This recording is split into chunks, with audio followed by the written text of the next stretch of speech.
నమస్తే welcome to news express నేను కవిత updates చూద్దాం ఏపీ బీజేపీ చీఫ్ పురంధేశ్వరి పచ్చ రాజకీయం బట్టబయలైంది మరిది చంద్రబాబు కోసం ఎన్నికల సంఘంపై ఒత్తిడి చేస్తున్నారు ఎన్నికల సంఘాన్ని డిక్టేట్ చేసేలా పురంధేశ్వరి లేఖ రాశారు చంద్రబాబు రామోజీరావు కోసం తహతహలాడుతూ వారి కేసులు విచారించిన అధికారులపై ఫిర్యాదు చేశారు 22 మంది సీనియర్ ఐపీఎస్ అధికారులపై చర్యలు తీసుకోవటమే కాకుండా తాను చెప్పిన వారినే ఎస్పీలు డీజీపీగా నియమించాలని లేఖలో పేర్కొన్నారు సీఈఓకి స్వయంగా లేఖ రాసిన పురంధేశ్వరి సీనియర్ అధికారులపై నిరాధారమైన ఆరోపణలు చేశారు పురంధేశ్వరి లేఖపై ఐపీఎస్ అధికారులు మండిపడుతున్నారు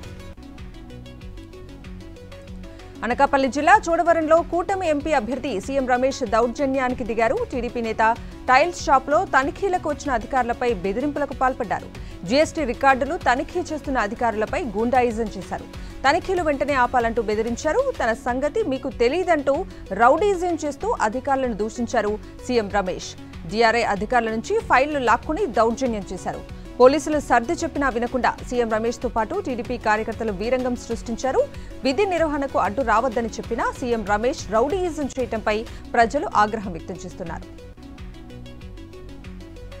టీడీపీ అధినేత చంద్రబాబుకు ఎలక్షన్ సంఘం నోటీసులు ఇచ్చింది మార్చి 31న ఎమ్మిగనూరు సభలో చంద్రబాబు చేసిన వ్యాఖ్యలపై ఈసీ వివరణ కోరింది ఎన్నికల కోడ్ ఉల్లంఘించారని అందిన ఫిర్యాదుతో నోటీసులు ఇచ్చారు ఎన్నికల సంఘం అధికారులు 48 గంటల్లోగా అఫిడవిట్ రూపంలో వివరణ ఇవ్వాలని ఆదేశించారు డాక్టర్ బిఆర్ అంబేద్కర్ కోనసీమ జిల్లా కొత్తపేట మండలం రావులపాలెంలో వ్యాపారులు బంద్ పాటిస్తున్నారు రావులపాలెంలో జరిగిన టీడీపీ సభలో మాట్లాడిన చంద్రబాబు వ్యాపారులపై అనుచిత వ్యాఖ్యలు చేశారు రావులపాలెంలోని కిరాణా దుకాణాల్లో గంజాయి అమ్ముతారని ఆయన ఆరోపించారు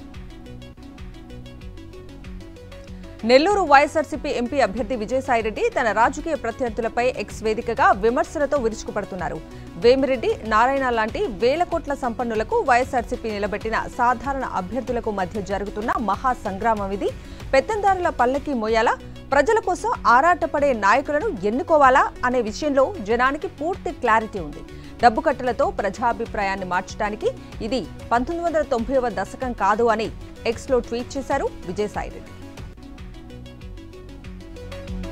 ఏపీలో ఇప్పటికిప్పుడు ఎన్నికలు జరిగితే వైఎస్ఆర్సీపీ మరోసారి ప్రభంజనం సృష్టించడం ఖాయమని ప్రముఖ జాతీయ media English news channel times now ATG తాజాగా నిర్వహించే సర్వేలో వెల్లడైంది అత్యంత శాస్త్రీయంగా నిర్వహించిన ఈ సర్వేలో రాష్ట్రంలో 21 నుంచి 22 లోక్సభ స్థానాలను వైఎస్ఆర్సీపీ దక్కించుకుంటుందని వెల్లడైంది టీడీపీ బీజేపీ జనసేన కూటమి కట్టి జట్టుగా వచ్చినప్పటికీ ఘోర పరాభవం తప్పదని సర్వేలో తేలింది బీజేపీకి రాష్ట్రంలో ఒక్క ఎంపీ సీటు కూడా రాదని తేల్చింది టీడీపీ జనసేన కూటమి 3 నుంచి 4 ఎంపీ స్థానాలతో ఒకంత ఉనికి చాటుకునే అవకాశం ఉందని పేర్కొంది గుంటూరు జిల్లా మంగళగిరిలోని సీకే కన్వెన్షన్ హాల్లో సాక్షి డైరెక్టర్ పీవీకే ప్రసాద్ కుమార్తె వివాహానికి సీఎం వైఎస్ జగన్ సతీమణి వైఎస్ భారతి హాజరయ్యారు నూతన వధూవరులు స్నేహ సాయి చరణ్లను ఆశీర్వదించి శుభాకాంక్షలు తెలిపారు ఈ వివాహానికి సజ్జల రామకృష్ణారెడ్డి ఎంపీ కేశినేని నాని ఎమ్మెల్యే వెల్లంపల్లి శ్రీనివాస్ తదితర నేతలు హాజరయ్యారు సీఎం వైఎస్ జగన్ ని ప్రజలు దేవుడిగా చూస్తున్నారని వైఎస్ జగన్ యాత్ర అద్భుతం అమోఘం అంటున్నారు మంత్రి రోజా ఎన్నికల ప్రచారాన్ని ఆర్కే రోజా ప్రారంభించారు వడమాలపేట మండలంలోని కల్లూరులో ఎన్నికల ప్రచారానికి నాంది పలికారు రోజాకి అడుగడుగునా కర్పూర నీరాజనాలు పట్టారు ప్రభుత్వం ఇస్తున్న సంక్షేమ పథకాలు మాకు భరోసా కల్పిస్తున్నాయని ప్రజలు పేర్కొన్నారు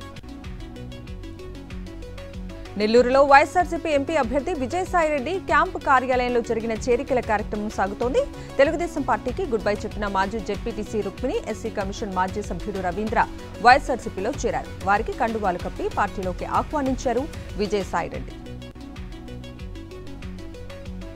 వైఎస్ జగన్ చేపడుతున్న మేమంతా సిద్ధం బస్సు యాత్రను విజయవంతానికి మేమంతా సిద్ధమయ్యామని రాజ్యసభ సభ్యులు ఆళ్ల అయోధ్య రామిరెడ్డి తెలిపారు ఈ నెల 10, 11వ తేదీల్లో గుంటూరు జిల్లాలో బస్సు యాత్ర ప్రవేశించవచ్చని తెలిపారు ఈ సందర్భంగా గుంటూరు సిద్ధం పోస్టర్లను ఆవిష్కరించారు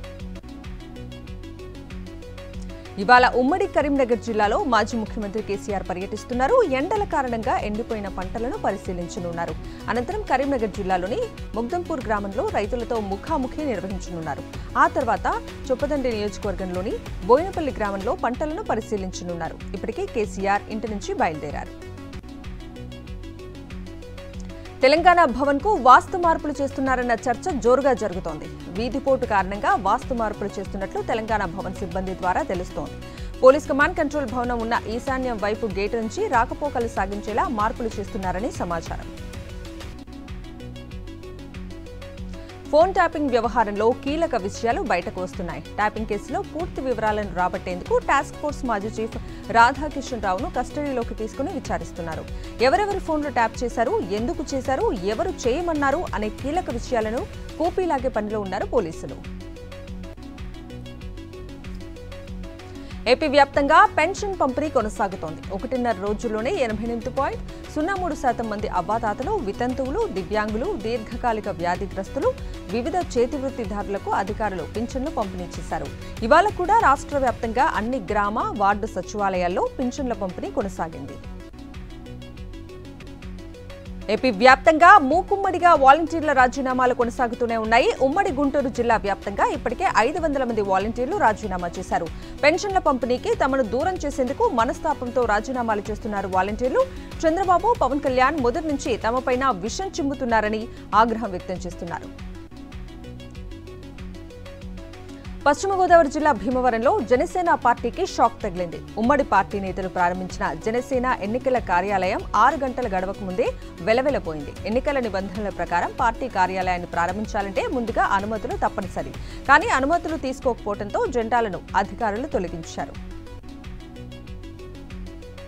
చంద్రబాబుతో పొత్తు పెట్టుకున్న పవన్ కళ్యాణ్ జనసేనకు కేటాయించిన సీట్లను కూడా టీడీపీకే దారాదత్తం చేస్తున్నారు. జనసేనలో అభ్యర్థులు ఉన్నా కూడా టీడీపీ నుంచి తమ పార్టీలోకి వచ్చిన వారికే ప్రాధాన్యతనిస్తూ సీట్లు కేటాయిస్తున్నారు. తాజాగా మరో 2 సీట్లను టీడీపీకి ఇచ్చేశారు. అవనిగడ్డ, రైల్వే కోడూరు సీట్లు టీడీపీ నేతలకే కేటాయించారు. డాక్టర్ బిఆర్ అంబేద్కర్ కోనసీమ జిల్లా ఉప్పలగుప్తం మండలంలో మంత్రి పీనేపీ విశ్వరూప్ ఎన్నికల ప్రచారం నిర్వహించారు. ఇంటింటికి వెళ్లి వైఎస్ఆర్సీపీకి ఓటేయాలని కోరారు. పేద ప్రజలకు ఎన్నో సంక్షేమ పథకాలు అందజేస్తున్న వైఎస్ఆర్సీపీ ప్రభుత్వానికి అండగా నిలిచి వైఎస్ జగన్ను మరోసారి ముఖ్యమంత్రిగా గెలిపించుకోవాలన్నారు. కాకినాడ జిల్లా ఉప్పాడ, పొన్నాడలో ఎమ్మెల్యే అభ్యర్థి వంగా గీత గడప గడపకు ఎన్నికల ప్రచారం నిర్వహించారు. విద్య, వైద్యపరంగా పాలన బాగుందని ఓటర్లు చెబుతుంటే చాలా సంతోషంగా అనిపిస్తోందని అన్నారు. ప్రతిపక్షాలు వాలంటీర్లను 3 నెలలు పక్కన పెట్టేలా ఎన్నికల కమిషన్పై ఒత్తిడి తీసుకురావడం వల్లనే వృద్ధులు, వికలాంగులు పింఛన్లు తీసుకోవడంలో ఇబ్బందులు పడుతున్నారని వంగా గీత అన్నారు. శ్రీకాకుళం జిల్లాలో వైఎస్ఆర్సీపీ ఎన్నికల ప్రచారం జోరుగా సాగుతోంది. నర్సన్నపేట నియోజకవర్గంలో వైఎస్ఆర్సీపీ ఎమ్మెల్యే అభ్యర్థి ధర్మాన కృష్ణదాస్ ప్రచారం చేపట్టారు. అడ్డపనస పంచాయతీ పరిధిలోని శివరామపురం, అంగూరు, వెంకటాపురంలో ఆయన ఎన్నికల ప్రచారం నిర్వహించారు. ఈ ప్రచార కార్యక్రమంలో పెద్ద ఎత్తున వైఎస్ఆర్సీపీ శ్రేణులు పాల్గొన్నాయి. బాపట్ల జిల్లా రేపల్లె నియోజకవర్గంలో వైఎస్ఆర్సీపీ ఎన్నికల ప్రచారం హోరెత్తుతోంది. రేపల్లె మండలం పేటేరులో ఎమ్మెల్యే అభ్యర్థి గణేష్ కి మద్దతుగా ఎంపీ మోపిదేవి వెంకటరమణారావు ప్రచారం నిర్వహించారు. పేదల పక్షాన పోరాటం చేస్తున్న వైఎస్ జగన్ను మళ్లీ సీఎం చేసుకోవాలన్నారు మోపిదేవి. రేపల్లె అసెంబ్లీ అభ్యర్థిగా గణేష్ ను, ఎంపీ అభ్యర్థి నందిగామ సురేష్ ను గెలిపించాలని కోరారు. శ్రీకాకుళం జిల్లా ఆముదాల వలస మండలం తోగరం పంచాయతీ పరిధిలోని నారీపేట, ఇసుకలపేట, దిబ్బలపేట, తోగరం గ్రామాల్లో వైఎస్ఆర్సీపీ ఎమ్మెల్యే అభ్యర్థి తమ్మినేని ఇంటింటా ఎన్నికల ప్రచారం నిర్వహించారు. ప్రతి గడపకు వెళ్లి 5 ఏళ్లలో సీఎం జగన్ అందించిన సంక్షేమ పథకాలు, తాను చేసిన అభివృద్ధి ప్రజలకు వివరించి అమూల్యమైన ఓటును ఫ్యాన్ గుర్తుపై వేసి తనను గెలిపించాలని స్థానిక అభ్యర్థి తమ్మినేని కోరారు. పార్వతీపురం, మన్యం జిల్లా సీతంపేట మండలంలోని పలు గ్రామాల్లో ఎమ్మెల్యే కళావతి ఎన్నికల ప్రచారం నిర్వహించారు. మహిళలు ఎమ్మెల్యే కళావతికి హారతులు ఇస్తూ విజయ తిలకాన్ని దిద్దుతూ బ్రహ్మరథం పట్టారు. జై జగనన్న అంటూ నినాదాలు చేశారు. ఏ రాష్ట్రంలో అమలు కానన్ని పథకాలు ఏపీలో అమలవుతున్నాయని కళావతి చెప్పారు. కృష్ణా జిల్లా గన్నవరం నియోజకవర్గంలో వైసీపీ అభ్యర్థి వల్లభనేని వంశీ ఎన్నికల ప్రచారంతో ప్రజల్లోకి దూసుకువెళ్తున్నారు. ఎన్టీఆర్ జిల్లా పాతపాడులో ఎన్నికల ప్రచారం నిర్వహించారు. ప్రతి గడపకు వెళుతూ సీఎం జగన్మోహన్ రెడ్డి అందిస్తోన్న సంక్షేమ పథకాలు అమలు తీరును వివరిస్తున్నారు. శ్రీ సత్యసాయి జిల్లా ధర్మవరం నియోజకవర్గంలో ఎమ్మెల్యే కేతిరెడ్డి వెంకటరామిరెడ్డితో పాటు ఎమ్మెల్యే సతీమణి కేతిరెడ్డి సుప్రియ పట్టణంలో ఎన్నికల ప్రచారంలో స్పీడ్ పెంచారు. ధర్మవరం మండలంలోని సుబ్బరావుపేట గ్రామంలో ఎమ్మెల్యే ప్రచారం నిర్వహించగా సతీమణి సుప్రియ పట్టణంలోని 1వ వార్డులో ఎన్నికల ప్రచారం నిర్వహించారు. కర్నూలు జిల్లా ఎమ్మగనూరులో వైఎస్ఆర్సీపీ అభ్యర్థి బుట్టా రేణుక విస్తృతంగా ప్రచారం చేస్తున్నారు. 46వ వార్డులో బుట్టా రేణుక ఇంటింటికి వెళ్లి ప్రభుత్వ సంక్షేమ పథకాల గురించి వివరించారు. తనకు ఓటు వేసి గెలిపించాలని ఓటర్లను అభ్యర్థించారు. ఇచ్చిన హామీలో 99% సీఎం జగన్ అమలు చేశారన్నారు. కర్నూలు జిల్లా పెద్దకడబూరు మండలం తానాపురం గ్రామంలో వెలిసిన శ్రీ ఆంజనేయ స్వామి దేవాలయంలో మంత్రాలయం ఎమ్మెల్యే వై బాలనాగిరెడ్డి ప్రత్యేక పూజలు నిర్వహించి ఎన్నికల ప్రచారం ప్రారంభించారు. ఇంటింటికి వెళ్లి జగనన్న అందించిన సంక్షేమ పథకాలను వివరించి ఫ్యాన్ గుర్తుకు ఓటు వేయాలని ప్రజలను కోరారు. మల్కాజ్గిరి నియోజకవర్గంలోని గౌతమ్ నగర్లో బీజేపీ పార్లమెంట్ అభ్యర్థి ఈటెల రాజేందర్ రోడ్ షో నిర్వహించారు. దేశం బాగుండాలంటే కేంద్రంలో నరేంద్ర మోదీ ఉండాలని తెలిపారు. బీఆర్ఎస్ కాంగ్రెస్లకు ఓటు వేస్తే దేశాన్ని దోచుకుంటారని విమర్శించారు. హామీలు ఇచ్చి ప్రజలను మోసం చేస్తారని తెలిపారు.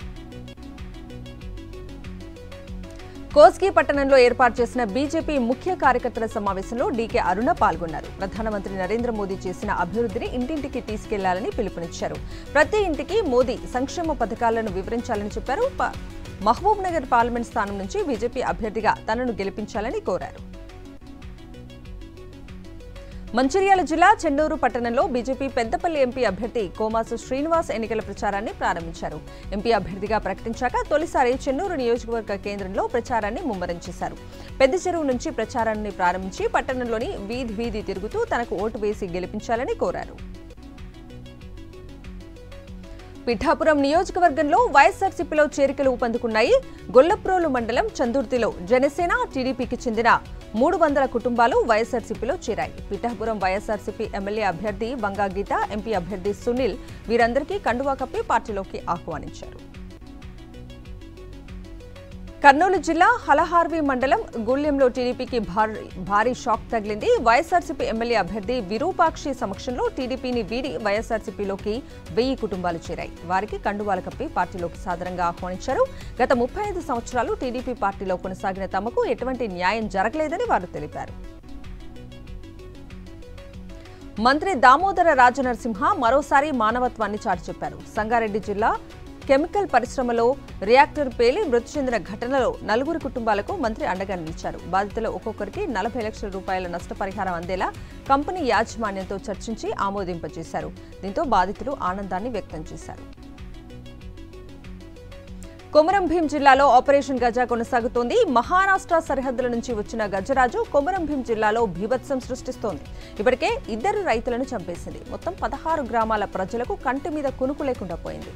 ఓవైపు పులులు, మరోవైపు ఏనుగులతో ఆదివాసీ ప్రజలు గజగజ వణుకుతున్నారు. అటవీ శాఖ సహా 3 శాఖలు డ్రోన్లతో 30 మంది సిబ్బందితో ఆపరేషన్ గజ చేపట్టాయి.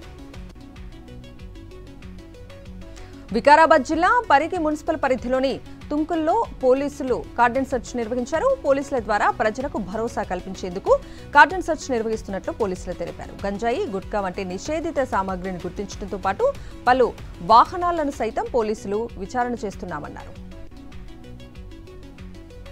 తెలుగు రాష్ట్రాల్లో ఎండలు రోజురోజుకు పెరుగుతున్నాయి. క్రమంగా పెరుగుతున్న ఉష్ణోగ్రతలతో ప్రజలు ఉక్కిరిబిక్కిరవుతున్నారు. మరోవైపు తీవ్ర ఎండల కారణంగా తాగునీటి సమస్యలు ఏర్పడటంతో ప్రజలు ఇబ్బందులు పడుతున్నారు. అత్యవసరమైతే తప్ప ఇళ్ల నుంచి బయటకు రావద్దని సూచిస్తున్నారు అధికారులు. ఛత్తీస్గఢ్ రాష్ట్రంలోని సుక్మా జిల్లాలో పోలీసులు ప్రవేశపెట్టిన పూనా నార్కోం ప్రచారానికి ఆకర్షితులై 3 మావోలు పోలీసు అధికారుల ఎదుట లొంగిపోయారు. లొంగిపోయిన వారిలో ఒకరిపై ₹1,00,000 రివార్డు ఉందని డీఎస్పీ తెలిపారు. నక్సల్స్ భావాజాలం నచ్చక హింస, లైంగిక వేధింపుల వల్ల లొంగిపోయినట్లు మావోయిస్టులు తెలిపారు.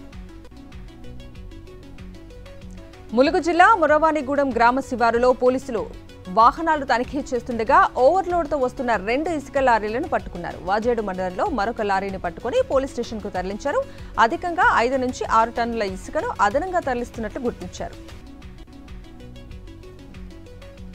తిరుపతి జిల్లా సత్యవేడు మండలంలోని ప్రముఖ శ్రీ సిటీని స్వామి చిన్మయానంద సందర్శించారు. చిన్మయ మిషన్ ఆధ్యాత్మిక గురువు Swami Mitrananda, Sri City managing director doctor Ravindra Sannareddy ఆయనకు సాదర స్వాగతం పలికారు. శ్రీ సిటీ ప్రగతి, ప్రత్యేకతలు, కార్పొరేట్ సామాజిక బాధ్యత కార్యక్రమాల గురించి వివరించారు. లోక్సభ ఎన్నికలకు మేనిఫెస్టోను విడుదల చేసింది కాంగ్రెస్ పార్టీ. ఢిల్లీలోని ఏఐసీసీ ప్రధాన కార్యాలయంలో పాంచ్ న్యాయ్ పేరుతో ఎన్నికల ప్రణాళికను రిలీజ్ చేసింది. కాంగ్రెస్ అధ్యక్షుడు Mallikarjuna Kharge, party parliamentary party అధ్యక్షురాలు సోనియా గాంధీ, అగ్రనేతలు రాహుల్ గాంధీ ఈ కార్యక్రమంలో పాల్గొన్నారు. ఢిల్లీ లిక్కర్ కేసులో బీజేపీపై ఘాటు విమర్శలు చేసింది ఆమ్ ఆద్మీ పార్టీ. మద్యం కేసులో నిందితుడిగా ఉన్న మాగుంట రాఘవ తండ్రి మాగుంట శ్రీనివాస్ రెడ్డికి టీడీపీ లోక్సభ టికెట్ ఇవ్వటాన్ని ప్రశ్నించింది.